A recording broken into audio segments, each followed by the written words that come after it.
Hello,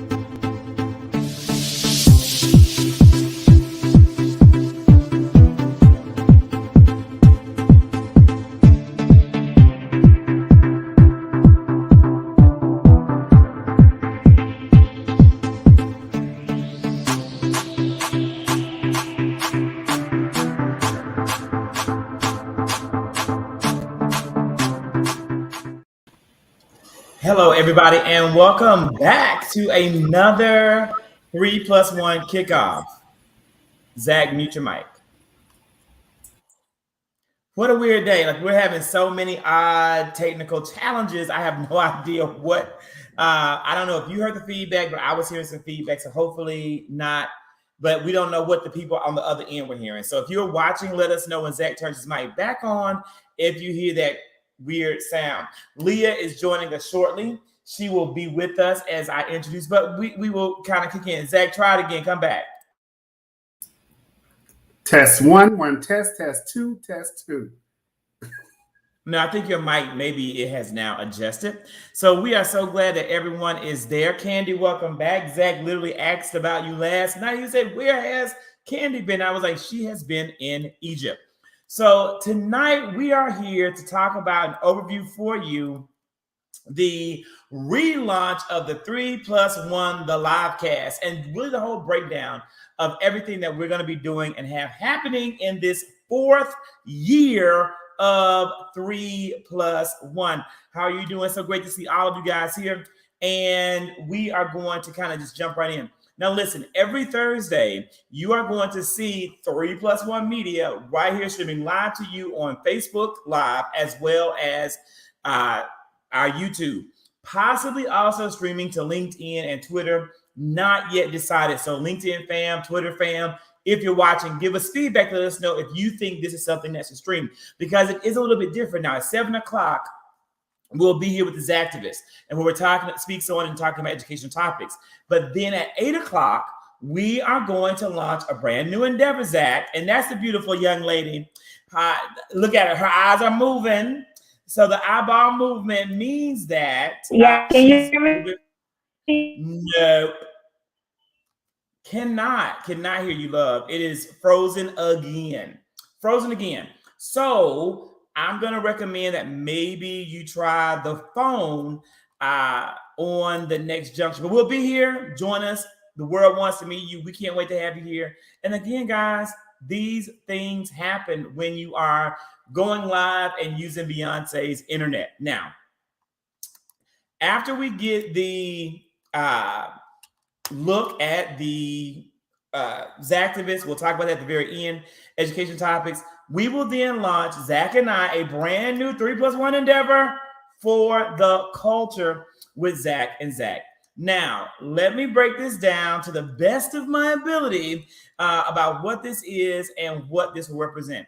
As a matter of fact, Zach, I'm going to turn it over to you, and you tell us how you would describe this brand new concept for the culture with Zach and Zack. So for the culture is going to be a little of this and a little of that mixed with a lot of a spice. And so we're going to talk a little bit about things that are happening within our culture, moving from politics to social media to pop culture to music to whatever. And we're just going to break it down and get some perspectives from Zach and I. We both sometimes come from different points of views and don't always end at the same location. But hopefully we can agree to disagree during these times. And then we're going to have some fun, little games, little chit chats, and get you involved as well as an audience. I don't know what you're talking about. Ain't gonna be no music. What music? You talking about some entertainment and music? That sounds like a whole other show. I ain't talking about entertainment and music. It's for the culture. He said, y'all be on two different paths. This seemed like one of the moments. Did I say that? This seemed like one of the moments. Leah, Elle, my love, welcome. Elle, look at you. So are you on the phone? Because now you look amazing. No, I'm on the same Wi-Fi I've been trying to get on.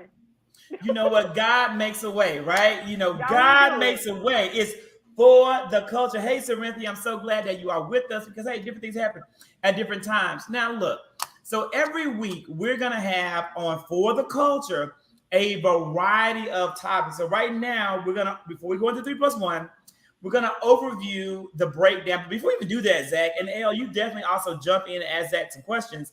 Like, what makes you qualified to host a podcast for the culture?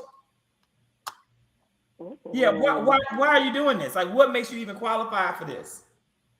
For me, I think I've had an array of life experiences. If you can't tell, I do have like 1 or 2 strings of gray. And so we can tell. Excuse me? We can tell. I mean, it comes across. You don't have the lack of gray like me because you're older. You're a little older. Yeah, I'm older, and I choose not to dye it as well. But I digress. Moving on, we still I've had an array, being from the South, and also my background and passion is about the culture, and so I am a subject matter expert in diversity, equity, and inclusion and social justice. And I do this work daily, as well as consult with a lot of businesses and organizations. And so I enjoy talking about things that have to do about our culture and understanding the different perspectives, but also seeing it from a view of equity as well as access for all. And so that's why I think I'm good for this show. And so this is a concept that Zach brought to me, and I was really thinking like, it is a great idea. It's an amazing concept. How do we find time to fit it in? And then it just occurred to me that make Thursday nights a marathon night. People, Leah, who do this live at the radio, they do this 3 hours nonstop. So you know what? Why can't I do it 3 hours nonstop? And let's just see what we get and what we have. And so it's kind of like a marathon for me as well as for our viewers. Now, those of you who are watching, I want you to ask us questions about For the Culture, about why we're doing it, and kind of about the topics that we're going to hit on. Leah, Elle, you also jump right in and share with us the same things. But every week, in addition to the intro that you just got from Zach, we're also going to talk about this. Every week, For the Culture, we're going to talk about this week in the culture.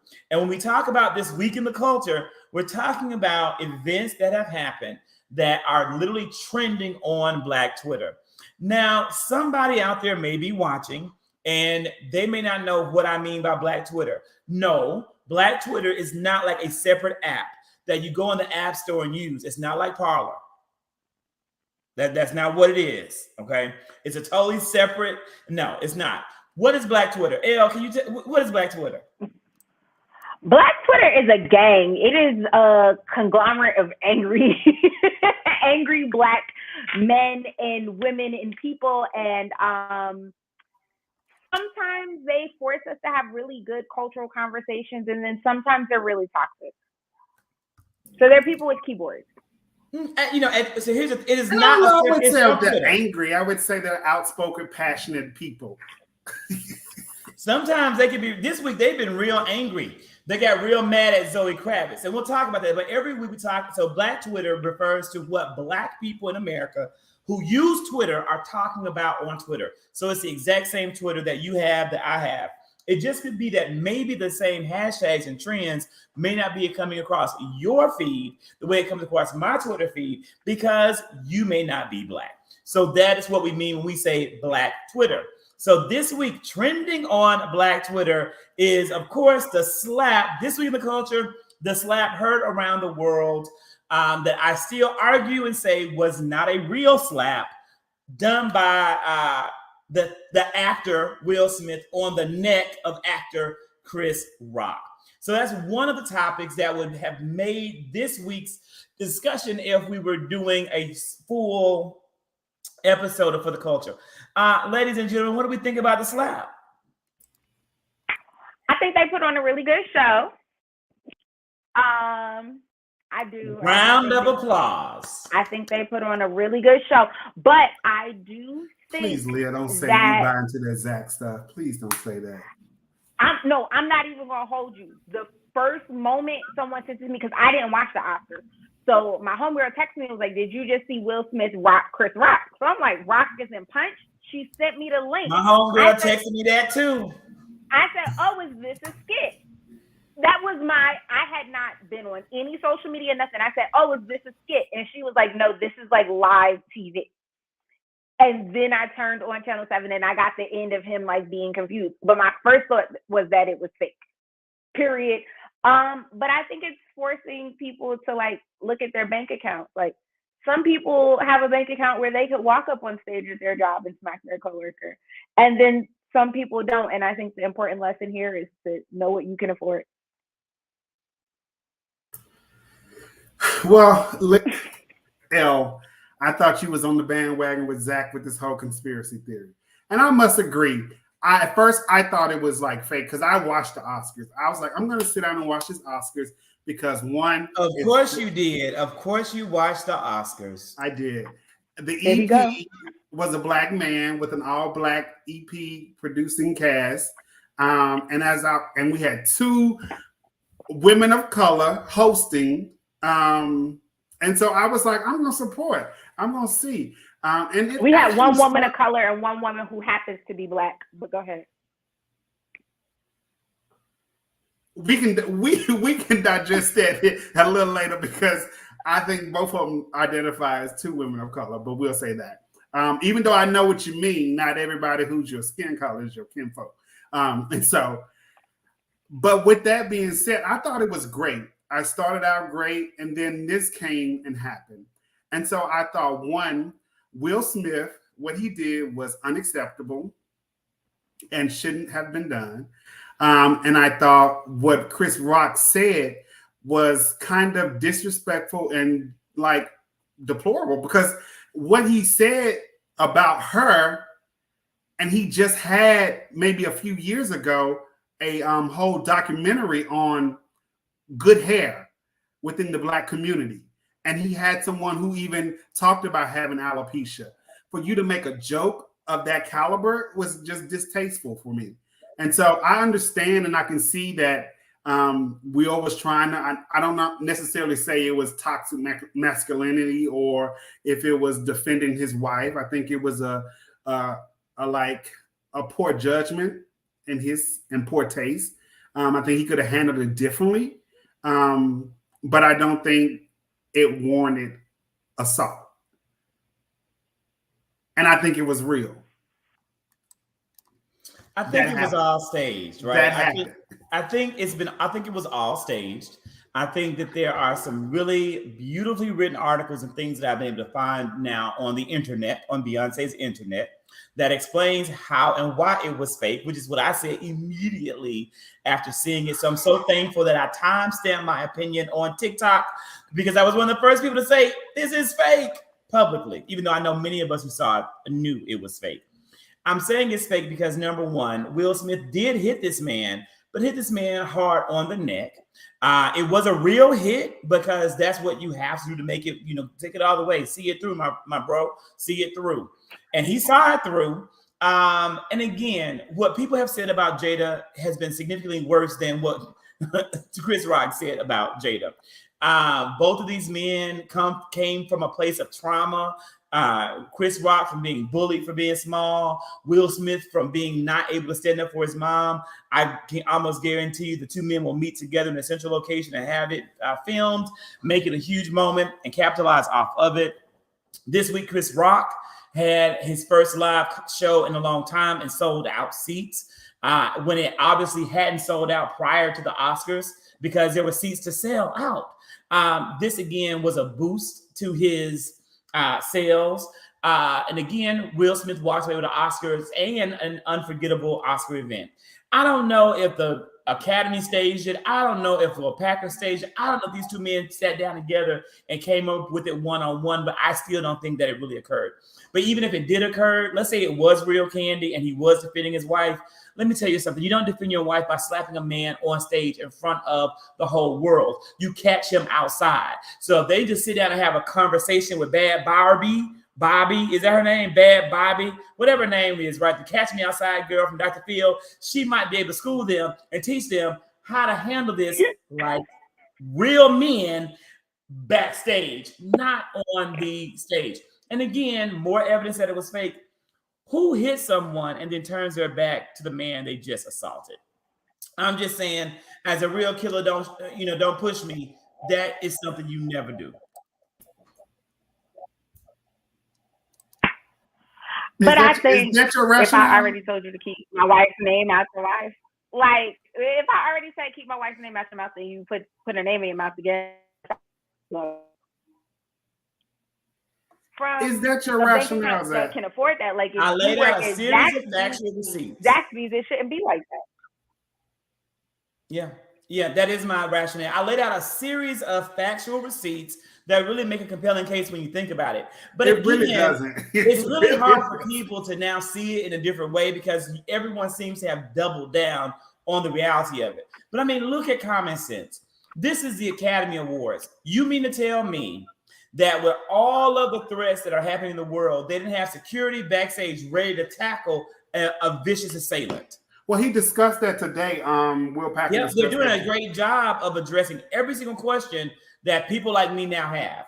Things that we were saying Sunday night, they're now addressing because they needed time to think of these answers, and now we're getting these answers. We didn't get these answers Monday because they really didn't think that people like me would question what we saw. So they think people like you will question what you saw. No, they didn't think of people questioning what they saw, but they did think that why would this happen? They would have never thought this would happen. And so my thing is, I think why would somebody jeopardize their career, their character, their integrity, and all of these other characteristics to do this bit on stage if it was staged or fake? Like, why would I do that? Like, he's risking getting expelled from the academy. He's risking getting not invited back. He's risking getting banned from various production companies. So this is stuff that's happening. And so, like, why would I risk that? How is it a risk when the Academy is the one that set you up to do it? How is it a risk when they're the ones who wanted you to do it because they're desperate for better ratings and have a better PR profile to sell advertisers for next year's show? The majority of Black people in this country are still boycotting the Oscars from Oscars So White. Hello, I'm one of them. I refuse to That's support. what I was going to say. It's not a threat when he don't want to be there. He don't want to be there. Oscar So White. He don't care. So it's no, I don't think that's it. What I'm saying I really only came to. Elle, what I'm saying is Chris Rock and Will Smith are a part of the Academy structure and the Academy elite. They benefit from the spoils of being in the in crowd. So the Academy, what I'm saying is he's not going to get blocked from anything because the Academy wanted him to do this so that they would get better ratings and they would start getting back the attention from the culture that they've lost. The whole week prior to the Academy Awards, I'm constantly checking Twitter for trending and for what's trending so I can use that to make my content as a content creator on TikTok. The Oscars trended not. There was no one cared about King Richard. No one cared about the numerous first in the Academy. The Academy is doing all this work, trying to be more inclusive, and the world isn't watching it. The world doesn't care because we are not moving on from the failures of this 82% white male-dominated organization to have the right to say what females are worthy of recognition and what Black people are worthy of recognition and what Hispanic people are worthy of recognition, what members of the LGBTQ+ community are worthy of recognition. That is the problem. They should never have the right to control who gets recognized for high quality work, but they do. And so we are constantly boycotting this to tear down this power structure, and it's working. So they get someone like Will Smith to slap someone like Chris Rock to garner attention. Now, all of a sudden, the Oscars has been trending for a week. This has been talked about continuously for a week. And it's all of a sudden at the top of everyone's focal point. Now, if I am working PR and selling advertisements for next year's Oscars, I'm racking up left and right because the Oscars have now become can't miss television. Zach, that just makes no sense to me. Solely because why if I'm already trending as a Oscar So White, why would I have two white men slap each other and risk the whole backlash of Black on Black stereotypes and things of that nature, as well as as well as Will. And again, He's one of the ones who was not nominated during the year that Oscar was so white for Concussion. So why would I get up there and make a fool of myself for someone who didn't even recognize me in the first place? This is in the audience that they're missing from that conversation. So then the conversation becomes, well, how do we get more? We're missing this demographic. And unfortunately, we've seen time and time again that there are Black people who are willing to shuck and jive for it. And we've seen time and time again that our community will talk about it, continue to put dollars in it. Again, that video happened. He smacked him, and then in less than an hour, there were more than 1,000 TikToks about it. That's something that's going to carry on. That's news press that's going to continue to carry on. People are going to do media circuits around this one thing. But again, if us as Black people specifically stopped talking about it, or we were just like, oh, that's what happens over there, and nothing happened, they would then take their targets to another their next biggest demographic. They missed our presence. They miss our presence. They miss our ratings. They miss our influence, which is oftentimes so devalued, but the power is there because it's for the culture. Now, from that, that's again what we would have talked about if we were doing a segment this week in the culture.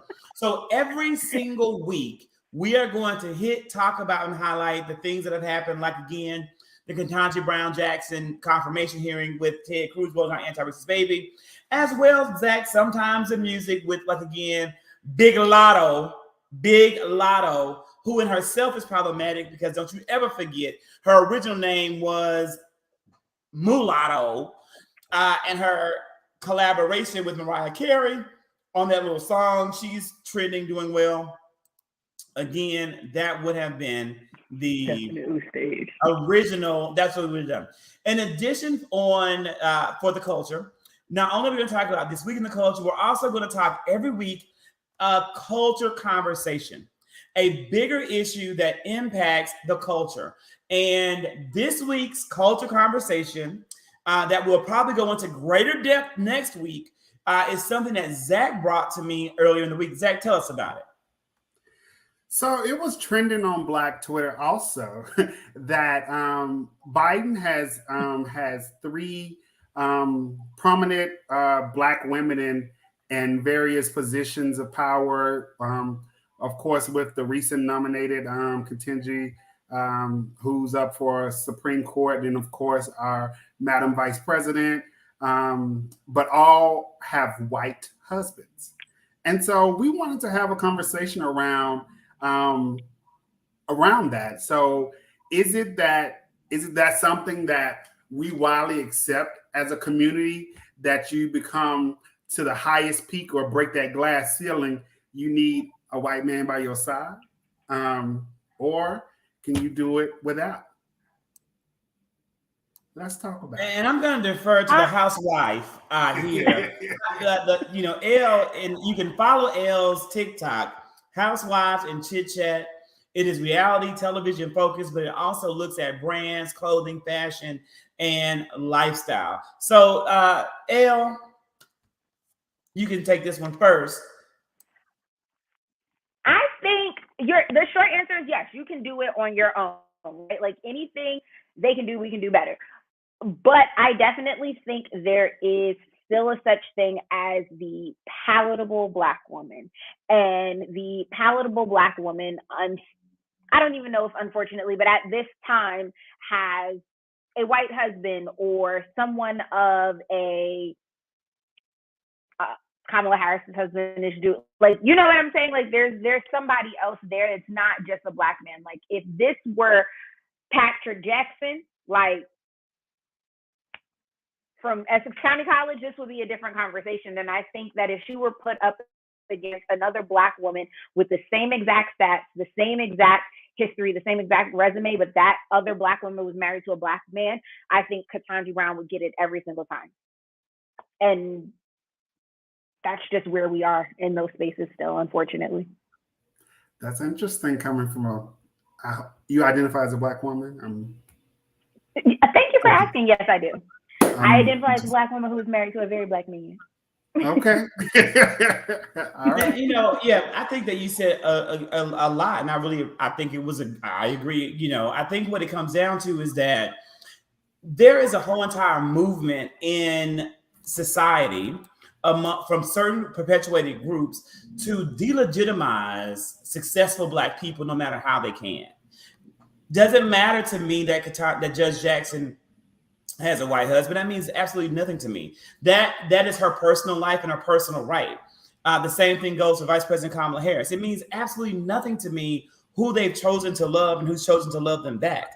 Actually, I think it's highly offensive that we have media sources and we have people like media sources like The Shade Room and Media Takeout and Charlamagne the Gadfly with his Breakfast Club talking about this. Because the same thing would go is if you had a member of the LGBTQI plus community, that would be the topic, right? You're constantly scrutinizing who someone chooses to love, who someone is in concert relationship and communion with, to say that makes them less qualified for a position or less qualified for a job is absolutely ignorant, in my opinion. She is an overly qualified Black woman. Nothing can delegitimize her Blackness. And it is a problem to me when people try to do so. Kamala Harris ain't Black enough. She's not really Black. Ketanji Brown Jackson is not really Black, not wholly Black. The woman's name is Ketanji. She has in braids. There's nothing that people can do that will be good enough or Black enough for those who want to delegitimize Blackness. And those same people that want to delegitimize Blackness are the same ones constantly seeking to criminalize it. It bothers me. I think that this whole entire concept is unfortunate at best and ignorant at worst. But no one's saying she's not qualified, because I know some white Keishas with braids as well. So it's not to say so are they Black? So I mean, we question the fact that would she be where she is today if she wasn't married to a white man? You are questioning her qualifications, and you are saying she's not good enough to be there. That is the underlying assumption. When you question the fact if she wasn't married to a white man, would she be sitting for the Supreme Court? You are questioning her Blackness, and you're also questioning her qualifications. You may not see it that way, but these people that are planting these ignorant seeds of doubt in the minds of people, that's what they're doing. Hey, boo. So you feel as though that in no way her husband's race helped get her into certain spaces. I'm not saying all career spaces, but I'm saying even just as far as like networking, like you don't think that hit his race and his occupation? No, I don't think his race got her into any more spaces than your husband's race gets you into spaces. Everybody's significant other comes with a network of his or her own that opens doors like your network will open doors for him. That is partnership. That is what it means to have a marriage. That's how it works. That's how it works. But Zach, you have to also call a spade because of his occupation, because of his experiences, because of his profession. And the same thing goes for him and you. That is how it works.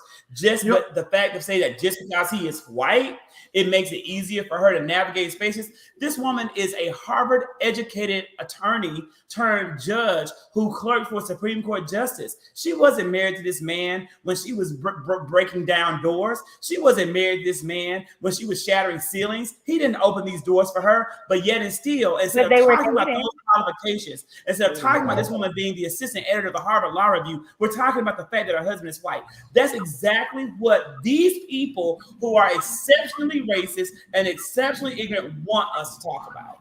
Zach, you got to call a spade. That stereotype threat exists. And so had Ketanji walked in with another Black man, there is a perception and stereotype that people might have, and as Elle mentioned, it's palatable for her to have this white husband, and it might be, okay, she's okay, she can deal, she can roll, because that's the perception that they have. It de-arms them, if you will, but they were together when they both came from Harvard, and I do feel as though, well, first of all, the conversation never came across my desk or any of my social media. I did not know, like, I knew she had a white husband, but that was it. I didn't hear any conversation until you texted me about it. And then that's when I found the Breakfast Club interview. So I don't feel like the conversation is mutually exclusive. I think you can have one without the other. And I think the other side, like, she is an accomplished Black woman person. She's an accomplished person. Yes. Most people could wish to do half of what she done and read and wrote and all of that. And then also, in addition to that, I think that she might have been able to get into some spaces and or be accepted into some spaces because of her white partner. I don't think one is because of the other. Like, she did that. She went to school. Like, she earned that. But I definitely think that there are some networking clubs that would have never let her in if homeboy didn't vouch for her. Mm-hmm. But is that because he's white, or is that because he's her husband? That's my argument. Everybody's spouse gives them a level of support and opens a door for networks. That's just the way it goes. That's what I'm saying. Your husband brings with him his network, and you bring to your husband your network. If your husband has something now, but that's because that's not where you are. But if you were a Black girl at Harvard and your husband was a Black man at Harvard, the two of you have built networks that benefit each other. I don't know your husband personally, but if your husband does something, I'm going to support him because I support you. That has nothing to do with the fact that you're a Black woman. It's the fact that you're who you are, and I know you. Okay, so my question to you is, you think that at the point when they were both at Harvard, he's white, she's Black, she got there, whatever, you don't think that as like a freshman Black girl in college at Harvard, that her white partner helped get her into some spaces that might have taken her until her like junior year to get into, just as a Black minority at Harvard? That I can't answer. I can't say that. I don't know. But to be fair, it's possible. It is possible. But it's also possible that their interracial relationship actually cost him opportunity, cost him friendships, and cost him relationships because of how negative interracial relationship, exactly, on both sides. Mm-hmm. So I think that even if his whiteness opened doors for her, then it very well would be negated out in the long term because of the opposite. It balances out. So again, it still means that she is no less Black nor no less qualified to be where she is because of the race of a partner, which is the ultimate point of those types of articles. And you found the article, Zach, in a trash Black media website, right? Was it one of those trash websites like the Shade Room, some garbage? It wasn't an article. It was just some trending on Black Twitter that people were talking about, that Biden is elevating these Black women with white husbands to higher power, and why we don't see black love. And you can't win. Because when you had President Obama, that didn't count because he was of mixed ancestry. So they would say that didn't matter. Then he was married to a Black woman, but then that didn't count. Like, you just can't win, because the whole point is to sow seeds of doubt in the Black community about the Blackness of these figures so they can't be seen as great. That's the whole point of this movement. And we can't feed into it, in my opinion. If it was up to me, they'd be canceled. Another thing that we do on For the Culture is this segment, Cancel or Counsel. Now, I guess I will do the privilege of talking about this with Zach, right? So on Cancel or Counsel, Zach with an H, is a strong proponent of the counseling. He is literally a counselor, trained in a lot of different things. He is a diversity, equity, and inclusion leader on the national level, and he believes in counseling. Whereas I am someone who's a strong advocate and activist, and I do believe in the power of the cancel, because I'm a strong supporter of accountability. When you do something, when you get your butt up in front of millions of people internationally and you slap a man on the stage, you face the consequences of the slap. And so that would be what we would debate tonight, Zach, with our guest. Would we cancel or would we counsel Will Smith? I know you would want to counsel him. You're right. I would. And Because I I think there's some underlying issues there that needs to be discussed, that needs to be addressed, that needs to be talked about through a licensed professional that he can navigate. Because I don't think it was solely based on protecting Jada. I think there were some other issues, and we talked about it on Monday. It could be the trauma that he has from his childhood.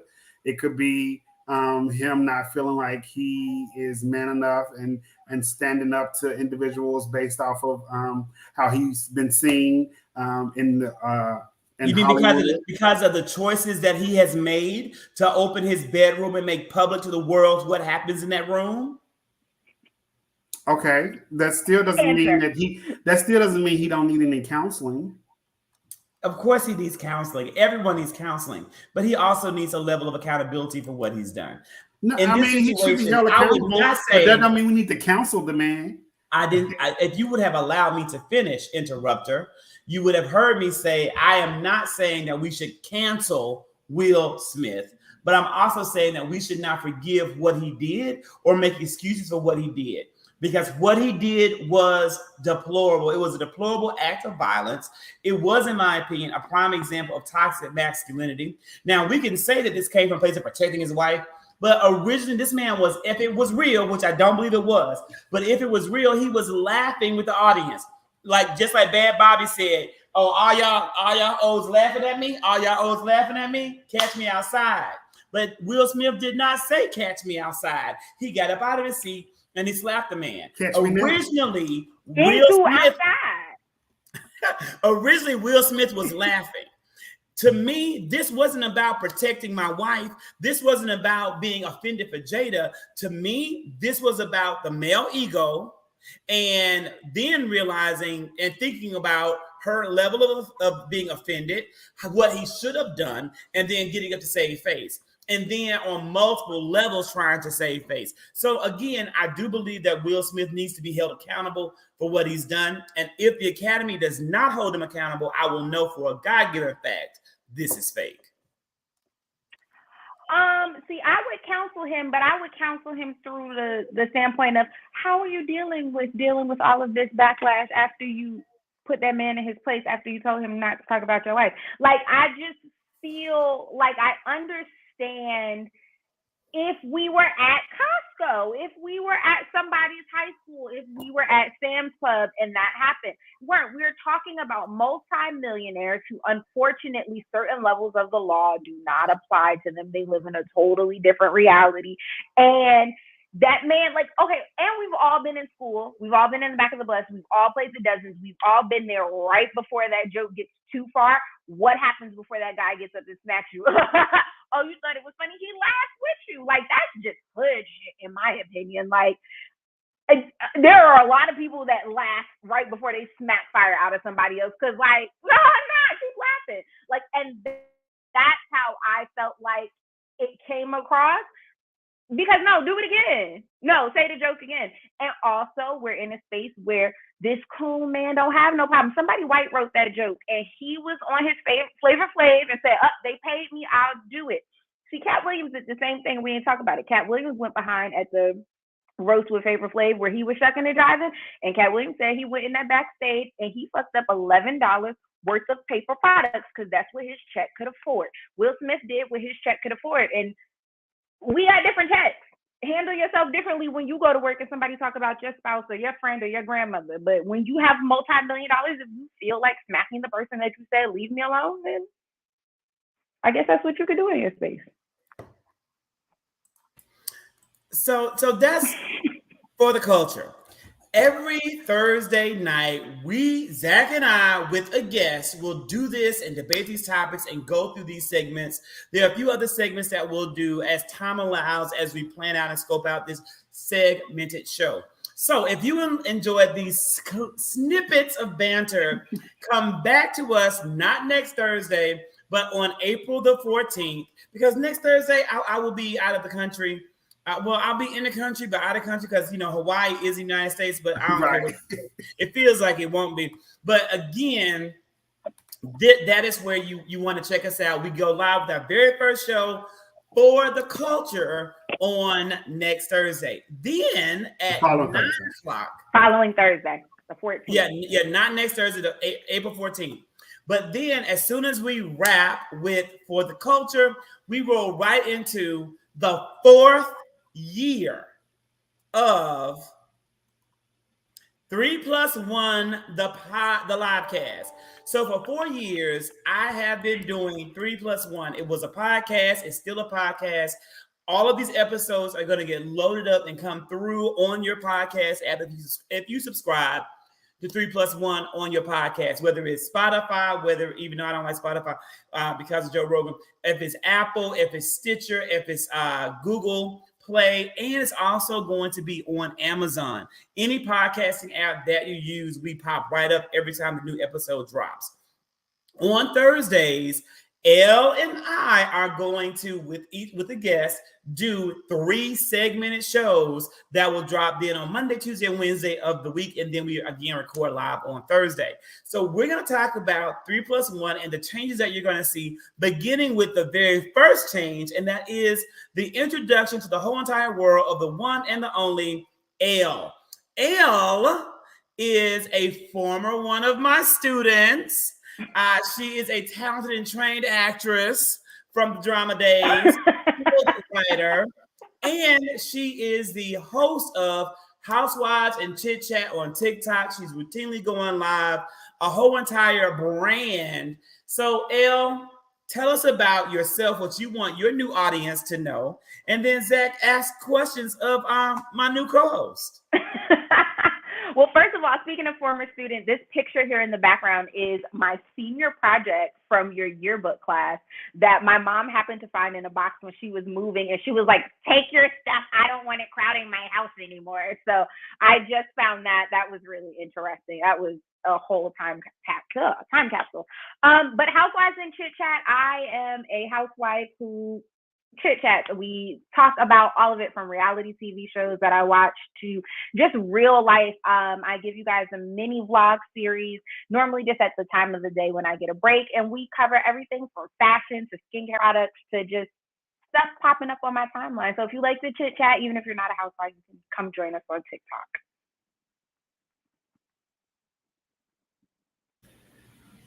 So, are you excited to be working with your former teacher? No, not the face. It's really surreal. I'm very excited. It's really surreal when I joined TikTok just playing around. And this man was commenting on my lives, and I was like, oh yes, hi, how are you? And he was like, no, it's me. So I'm very excited to be here and to just reconnect and be able to kind of share some good conversation with the world. And and it's great to have you. I'm super excited.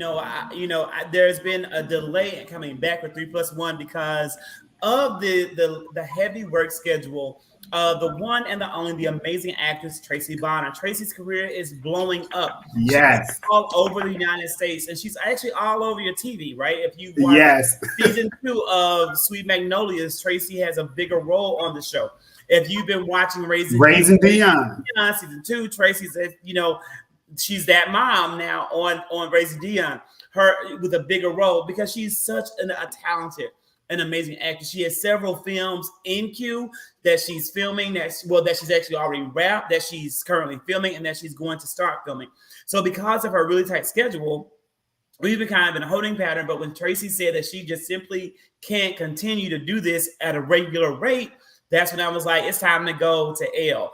This whole entire 3+1, the podcast, started with one of my former students, the immensely talented Tazie Hall. And so once Tazie moved on from this project to other projects, she graduated with her Master's of Fine Arts from SCAD. That's when I connected with my good. Yep, my good friend Tracy, who is my friend in real life, and we decided that we would continue it. But now that Tracy has had to kind of take a break from the project and move on, I'm super excited to be back with a former student because the original purpose was to give multi-generational perspectives. Tracy and I were from the same generation, but Tadsy and I were not. And so it gave a different, look. When you look at these topics from a younger vantage point and a more mature vantage point, not old because we're not like Zach. Yeah. Next week he'll be saying y'all from the same generation, but keep going. I mean, we kind of are. Like I was born. Zach, I missed you. I was born at the very end. Like I'm almost Gen Z. Like I almost hit it. But I have to be honest that I'm a young millennial, baby millennial. So baby millennial, take me out. Baby millennial. So with that being said, I think that it's going to always lead to really good, robust conversation. 3+1 will always start off with our interview of our guests. And next week, we are going to talk to that podcast guy who has an entire podcast network, some amazing stuff. You may also follow him. His name is Greg Howard Jr.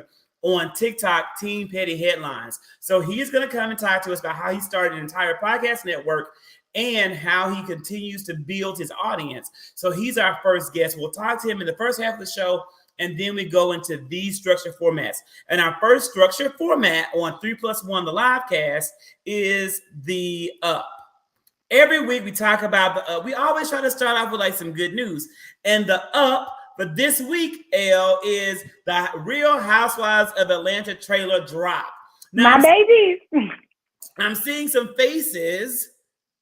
And it's not an up because it was a good trailer or that's going to be a good season. It's just the fact that, many of our favorite reality TV show franchises is coming back fresh. Now, who saw the trailer and what were your thoughts? And that goes for people who are watching us live.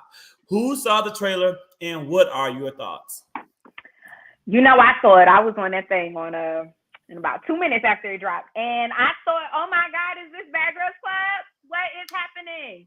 I know like every season or whatever, they kind of get into an altercation, but I'm not big on watching these grown 50 plus, like these people are older and should not be putting their hands on each other. That is kind of like bottom barrel.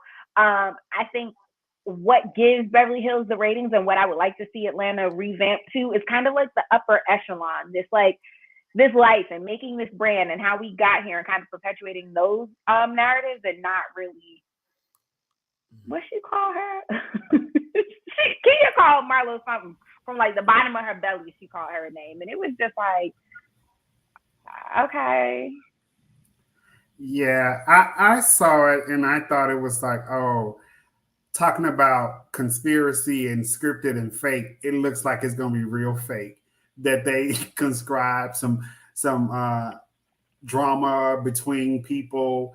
And the funny thing that I saw was Portia and Nene were trending and over the Housewives of Atlanta on Black Twitter trailer. Mm-hmm. Portia and Nene were trending higher than the Housewives of Atlanta trailer. So that lets you know the people wasn't feeling it either. I think Sonya Richards-Ross is going to be in a little bit of a culture shock too, because her show wasn't smutty. Like who is she? I don't even know who she is. Tell me who she is. Yes, she is. She's a two-time Olympic four-time Olympian. Yes. She's a commentator when the Summer Olympics come on. She's got some Nike rep brands. Her husband used to play for the Giants. They're a sports family. Her sister has like a bundles line that her sister kind of got really famous off of their reality show when they had it right after she had won, what is that, Rio Olympics? Before Rio. But anyway, they had theirs on WeTV. And the sister, her cousin who used to be head of her PR was like an event planner. Like they're a really wholesome family who kind of did an extensive vlog. You know what I mean? Their show still, it wasn't overly scripted. It had a lot of realism to it. And I don't think she's going to get this out of Atlanta. And I think she's going to be a one-seasoner. But Elle, do you actually think that this it's going to be a good season with all of the exits from last season, and like the storylines. I really don't see any storyline of quality that I could say will be gluing people in each week. Like we know Candy, she has the mini ventures, the restaurant, her own show. We know, of course, Sheree, and is it going to be about her house or is it going to be about this man in jail? We know, we know Marlo. She's raising her two nephews. Kenya, I don't know. They really didn't tell through the trailer what would be her storyline. Yeah, I don't even know how she got re-signed. I felt like she should have left with Cynthia. Marlo is now what's her name? Tammy. Basketball Wives, Miss Pat show. Tammy Roman. She's Tammy Roman's stylist now. Yeah, that's right. I just refuse to believe that I waited this long for Milo to get a peach and then the season is gonna be trash. Like I am holding out for something that is going to just make my soul rejoice. I think we're gonna get it. And then Sheree's guys stood her up in the middle of filming. They almost dropped her from Atlanta because she signed on with the promise of giving Jail Bay, and then Jail Bay couldn't produce like mid-season, and they almost dropped her. They almost took her peach mid-filming. So I feel like we're gonna get the oh shits like in the scrambling of trying to put together a show, and I like watching them scramble. Yeah, no. Well, I am not going to watch at first. I am going to watch after I get Elle's commentary on TikTok and after I hear what Elle has to say on the show. Then I will decide if I'm going to watch, because I like to binge watch in the 21st century. So I'm going to. Are you caught up? On what? Candy? On Atlanta. Like, have you watched all of the season? Last season? Like all of the season? No, I skipped several seasons. So the first season, when they didn't have Phaedra, I boycotted. So I never watched that season after Phaedra. And then last season, I really didn't watch very carefully either. It was very sleepy town. So, this season, I mean, again, if you don't come back and tell me it was worth watching, I won't be watching it. So in addition to talking about every week, the up, when you go up, you have to do what, y'all? Calm down. And it's always some bad news. We start with the good news, but we also have to talk about the bad news. And this week, the bad news and the down is the passage of the Don't Say Gay bill, or the Parental Bill of Rights in Florida, signed into law on yesterday by Governor Ron DeSantis, right on the eve of Trans Day of Visibility. To all of our trans watchers and followers, whether you're with us now or you're going to be with us in the future, we see you, we love you. I'm a trans ally and I'm thankful. And I regret every single hardship that you face in this world as a man or a woman who is a man or a woman who just so happens to be trans. And, my continued efforts and work will always be with you as we continue to move this whole entire nation forward.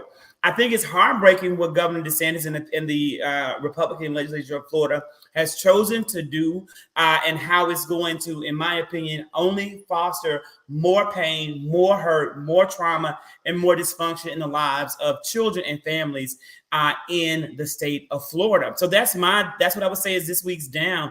And I agree with you, Tanya. So very disgusting. Any thoughts on the down for the week? Any new? I was just under the impression that this is what private schools were for. Like, if you did not like the education or the curriculum being taught at public schools, like, I felt like that's what all these different subsections of private schools were for, to pass a whole, like. No, that's what homeschool is for. Like, if you want this out of your child's life, keep them at home with you, so they won't have to watch it on TV, so they won't have to see it in public. Don't bring them out, because there are gay people that exist. There are trans people that exist, and so there are trans family with their gay families, lesbian families. So they exist. It's 2022. why can't we wake up? Like, it's crazy. They don't want you to be woke. I was going to say, they don't want you to wake up. But, like, there's, Catholic, so, like, there's a private school for whatever your judge is. Like, or whatever. Like you said, homeschool, there's places to go to change a whole law or to put a law into action, like, kind of just screams the type of privilege and the thought process that Ron DeSantis and his team and all these people that support this have. And it's crazy that this is going to probably spread to other states within the next 2 years, probably. Well, it's already in Georgia. There was a similar bill presented to the Georgia House that was tabled and will come up next year because in the state of Georgia, it's a 2-year process to get bills passed. So they've already started the legislation in committee to now be on the focus of next year's docket. And I'm sure that's the way it is across the United States. I want to say there were like 62 anti-LGBTQIA plus bills throughout the United States of America in state legislatures. So it's something to talk about, something to explore, and then something to be ready to raise our voices on. Now, here's going to be what might be a surprise, right? If we were doing the full show tonight, Elle, you would have the up, the down, and then the clown. And the clown is the absolute tomfoolery of the week. And you guys are going to be shocked at who I have selected for the clown of the week. Now, I'm not going to lie to you. When we had a certain twice impeached one-term leader in office, I really would have to say that he won the streak over the 70 plus shows that dropped during that time frame as being the clown. But this week, I have for the first time ever a Democratic clown. Are you ready? I'm so ready. This week's clown of the week is Congresswoman Alexandria Cortez. Now, what do you guys say to this? Do you want the rationale first? I do want the rationale first. I knew it. I do. Now, listen. Congresswoman Alexandria Cortez is one of my sheroes. I love her too, Tanya, but sometimes she goes too far. She goes too far on Twitter with her Twitter fingers. And the fact that she feels as though she has the right and the ability to impeach Judge Clarence Thomas, to me, is somewhat laughable. We failed to impeach Donald J. Trump with clear evidence of Russian interference, and we still have clear evidence of Russian interference. It is easier to impeach a president than it is to impeach a lifetime serving judge of the Supreme Court. It's theatrics. It's a waste of time. I don't know why you would even waste energy putting this tweet out there just for publicity and attention. It is divisive, and it really makes me angry when I see our leaders do things like this, and that's why I say that she is the clown of the week. But I know you won't agree, so you guys let me have it. Actually, I agree. My clown of the week would have to be the Democratic Party. So the whole party, I think we are in a state of delusion. We have not put up any options past Mr. Joe and now the laptop, and then the laptop that was lost in FBI custody. And I think they are delusional if Joe can do it again. And they might as well just hand it over to the Republican Party. And for the lack of work and for the lack of effort and for the lack of things being done during this midterm cycle, like, we are in very crucial times, and I don't see very crucial work happening. And so it's given very much they ready to lose. I agree with you. I do agree. Maybe I would say this will be the Democratic National Committee. Now, I want to say the Democratic Party, and I wouldn't cast, but I'm a firm believer that Jamie Harrison was the absolute worst choice that could have been selected to lead the DNC. Howard Dean was a loser, and he led the DNC when we continued to lose.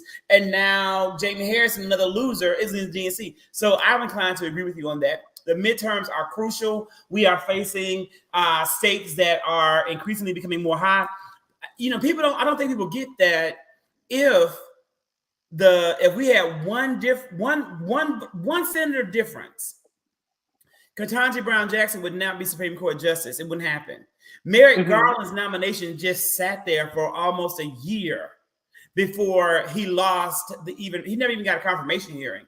That's the danger of the flipping that will very likely happen in November, and not enough is being done to counter it. I agree with you. What I'm getting every day is text alerts asking me for money. I know that's right. I ain't got no money for you. I ain't got nothing. I'm like, stop. Every time they say it, I say stop. I'm getting text messages from Texas, California. I don't care about none of that. None of that. I don't care about be able to do it, homeboy. Like what T.S. Madison say? I don't give a about none of that. About none of that. Your dancing on TikTok kills me. Maybe ALC had a slip up just like Cory Booker did on The View. She do it all the time. When he said that he should resign, he said, recuse himself. And so maybe she had a slip up as well. Maybe she meant recuse himself from various. Well, recuse but she knew what she was saying. And again, we do have to get out the blue vote, but we're not winning over any. And this is the thing. And Zach's role model. What's that girl on The View that you like? Funny. Joy. What's that girl? What? No, the black lady with the blonde hair. The one who been on this week. Not Sunny. Right. She talking about he talking about what's, oh my God, it just crossed my mind. Oh my God, let me look. I don't know. Yo, what is the lady? What is the new black lady who's a temporary conservative host on The View, and she has blonde hair? Well, she don't speak for me. She just mean Ray of Sunshine. When I see her, I think her name should be Ray of Sunshine. Anyway, I'm gonna call her Ray. So just like your role model Ray, not Rolling Ray, but Ray of Sunshine. The majority of people at play are independents. And if the Democrats are smart, they are going to hit the issues that are most prevalent and most supported by, again, Democrats and independents. The policies are there. The support for the policies are there. But when you come out of left field and you distort for attention and for media clout in a district that is heavily going to be going blue anyway, you're taking away from the fight. Alexandria Cortez has nothing to worry about. She's going to win her district by a landslide. She's going to be good. But Raphael Warnock in Georgia isn't okay. And he may not be good.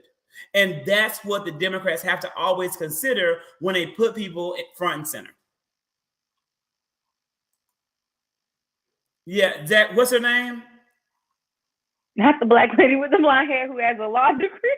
Zach, you're muted. What's Ray of Sunshine's name? I want to say it's Tara, but I don't want to be wrong.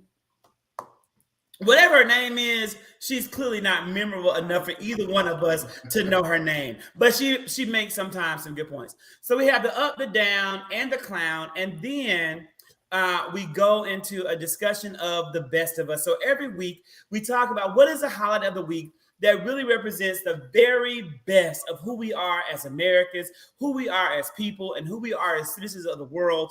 And this week's best of us is something that we've all seen and talked about, and that is the exchange between Judge Brown Jackson and Senator Cory Booker, where he gave her words of encouragement. She teared up after a long, brutal, and just unnecessarily difficult confirmation hearing. What did you guys think about this exchange? It's been often talked about on social media. Cory Booker is underwhelming to me, and I really just don't care anything that he does. But it was cute. Let's talk about that as a New Jerseyan.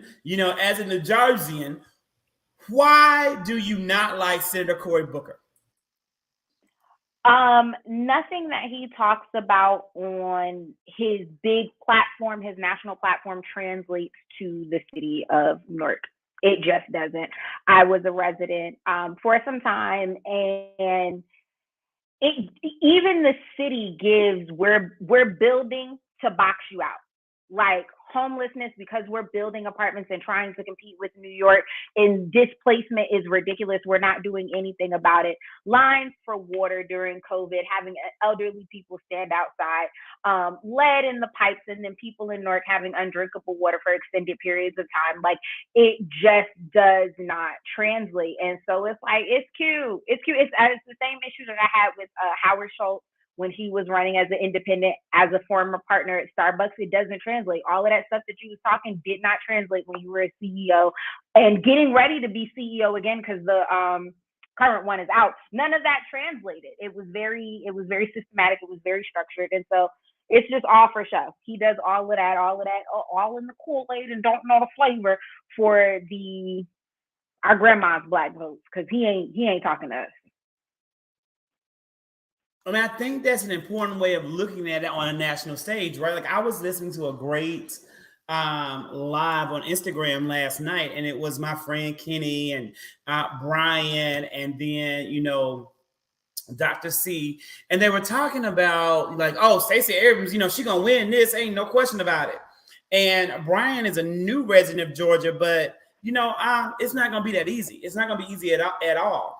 If the election was held today, Stacey Abrams would not win, according to several polls. So when you know locally what is happening in your local politics, and, you know, people look at the national stage. Cory Booker's on the national stage. He gets national attention. But what is he doing for the people that elected him to serve? And the same thing goes right here. Now, I will say this about Reverend Raphael Warnock. He's doing an amazing job for Georgia. He is there in Washington, but he is representing the interests of his constituents. The same thing goes for Congresswoman Lucy McBath. Lucy McBath was put in Congress at the same time as AOC. Her son was killed due to gun violence. But you don't see her posturing. You don't see her in with, you know, what has been deemed the squad. You see her constantly representing and fighting for the people that elected her. And I think that's a very important thing for the people we elect. They have to represent the people who put them in office. And so often our leaders, they don't do that. They get focused on the national stage and not the people that keep them in office. I haven't really heard anything from Ossoff, or what's his name? Like, is he doing anything up there? Yeah, Ossoff is doing a lot as well. Ossoff is doing a great job. Actually, Ossoff is oftentimes giving really great speeches. But here's the thing. When you look at prioritizing coverage, we're prioritizing the coverage of Warnock because he only had 2 years. Ossoff is safe for 4 more years. He's not going to come for re-election for 4 more years. His seat is solid. Warnock won a runoff. So he is being re-elected in November and going against Herschel Walker. And Herschel Walker has raised more money than any other Republican senatorial candidate in the United States of America already. So this is going to be a very close race. It's going to be a very hard race for Warnock to win. And if Democrats don't come out, it's a guarantee that he won't. So I believe that it will be either. I think that if Abrams win or if Warnock wins, one or the other will boost the others' credit, will boost the other chances. And they need to really be doing a strong ground game. But you can't do a ground game when you're not here. When you're at the national level doing all the national things, it won't matter. It won't translate. Can't knock on the doors. Doing the work, being seen, because Georgia is a very, as you both know, fickle electorate. Fickle is the word. Yeah, very much so. And the last thing that we do on 3+1 every week is we talk about the products that we love. So Elle will have a product. I have a product. You can also go to 3+1, the website, to look at products. These are all linked in things that we love that you can click and get a discount code. I think it's 20% off and purchase the items yourself on Amazon.com. And that's the run of show. We will kick off the shows on April the 14th, Thursday, April the 14th. What do you guys think? How's it looking? And what do you guys think watching? How is it looking? How is it sounding? I think it looks good. I have a black-owned product. I don't have. Let's share what we got. Hold up. Let's see what we got. Okay. Elle has the product we love. Hold on. Let me give it to you. This week's product is The ABCs of Cooking in Maya's World by Carlina Davis, also known as Spilling the Sweet Tea on TikTok. She has a very inclusive kids book and the companion coloring book. You can go get you one today. It's Spilling the Sweet Tea on TikTok. That was good. We need to get the link. You need to, email me the link or text me the link so I can put it on the webpage and we can highlight her books for parents. You're a homeschool mom, and so your baby loves the books. She did. And my little one loves being in the kitchen. She's tall too, so she can reach a little bit more than the average 7-year-old. And so I'm scared. But this was really cute. I purchased this myself, and then I reached out to her and asked her to sign it for my little one. So it's autographed, and she sent a little coloring book for her. So, but it's always hard to find representation, especially homeschooling, you know what I mean? So just putting her in places where she can see little girls who look like her doing things that she's particularly interested in is huge. And so I love that. Oh. So Zach, what are your thoughts about 3+1? How do you think the new season will be? I'm excited. I'm excited about the guests that we're going to bring on for the shows to get definitely some more insight besides the opinions of the three of us, but then also to learn and kind of uplift our community and talk a lot about the things that are happening about us and for us. So I'm excited about what the new season has to offer and what we're about to bring it. And we are excited to have you, the people, involved in this. So please, please, please write your comments. We want to be able to engage because it's not, that's why I think it's 3+1. You the +1, I think. So you are the +1. Yes. It's 3+1, and that's the way it's always been. It's always been 2 hosts, a guest, and then you, and that's what it'll be, and that's why it's 3+1 media. So please continue to support us. And when you this is the thing. No. Like you're not going to have I've thought about oftentimes, right? You want to monetize. This is work. It's work. People we literally, content creation is not free. People put time into this, energy into this, and money into this. This also costs. Like streaming isn't free. Literally, I'm paying a premium subscription to a program called StreamYard to stream this to you and to be able to put this on multiple platforms. So it's not free. But instead of asking for you to subscribe or pay money on a Patreon, I think that it should be free to you. But what you can do for us is share it. Follow the YouTube channel. Follow and like the page on Facebook. You can then, when you see us post something, share those posts. That's the least that you can do to support your content creators, whether it's us or anyone else whose content that you enjoy, because that is the world that we're living in. And in order for us to continue to do this, we need your support. And again, it can be from something as simple as following the YouTube, following the Facebook page, watching it on the YouTube, because the more views we get, that allows us to one day be able to monetize.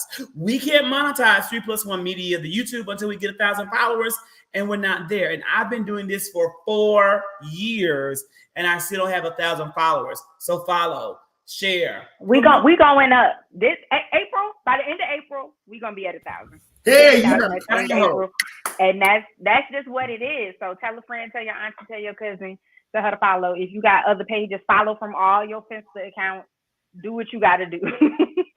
Yeah. And so Candy Candy said, I saw a couple content creators, they're no longer posting on IG. So tell us who are you talking about? Because there's some content creators on Instagram I hope will stop posting on Instagram. You need to stop posting. If I see one more post from the conscious Lee attacking Hillary Clinton, I had to unfollow him today on Instagram. I'm done. It's over. I'm done. I can't do it anymore. I can't do it. I just can't do it. So who else is maybe it's good they ain't following. So me, I stopped posting on Instagram for real. It just don't give like it used to. It's work. It's work. It takes a when you sit down. Worth it. I haven't gotten on TikTok band. You said what now? I haven't gotten on the TikTok bandwagon. Is it worth it? You gotta, yes. You got listen, if you can do Instagram, you can do TikTok. And that's just what it is. It seems intimidating, but it's really not. He might be too old for TikTok. If I'm too old, you definitely too old. So it has crossword puzzles. Here's the thing. Definitely too old. I don't believe that everyone has to be a content creator. I'm not saying that you do, but I am saying that if you are creating content, you should really consider how you create content on multiple platforms, or find one platform that's really good and really strong for your niche. Like Zach, I really think that you would make a phenomenal content creator on LinkedIn, and you really focus in on educating the world about what you do around diversity, equity, and inclusion on that platform for adult professionals.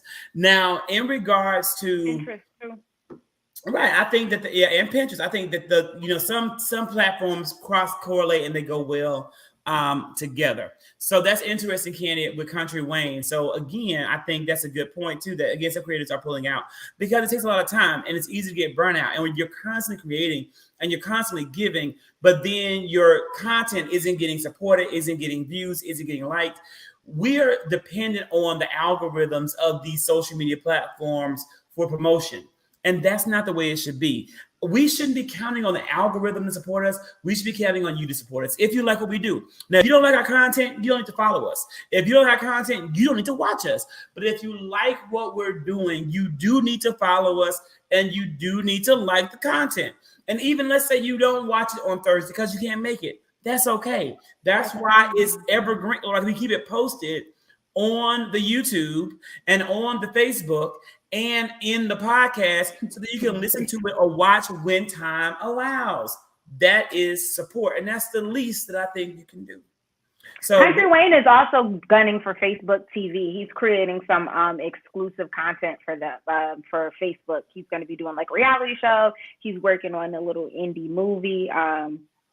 He's got some things, but a lot of people are realizing that, like, because everybody doesn't translate. You can have 100,000 followers on Instagram and 500. What Country Wayne do? Like, what does Country Wayne do? Is he like yeehaw, hee-haw? No, he is a Black comedian. Country Wayne has been with us since like Vine days, so he's really stood the test of time in terms of content creators. But he's got like 21 kids.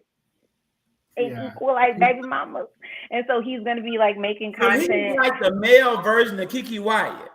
Yes, but he's not married to the women. But he is like clean comedy. He doesn't cuss. God is good all the time type situation. I don't know, because maybe he missed the fornication chapter. I don't know. Wait a minute now. I don't know how they break it down. So this is a Christian content creator. No. He's not a Christian content creator. He got 21 kids. He's not a Christian content creator. He just doesn't cuss, and he believes in God, and he promotes that idea of Praise Jesus the Lord. is real. That is a platform that he stands on, but he's not country.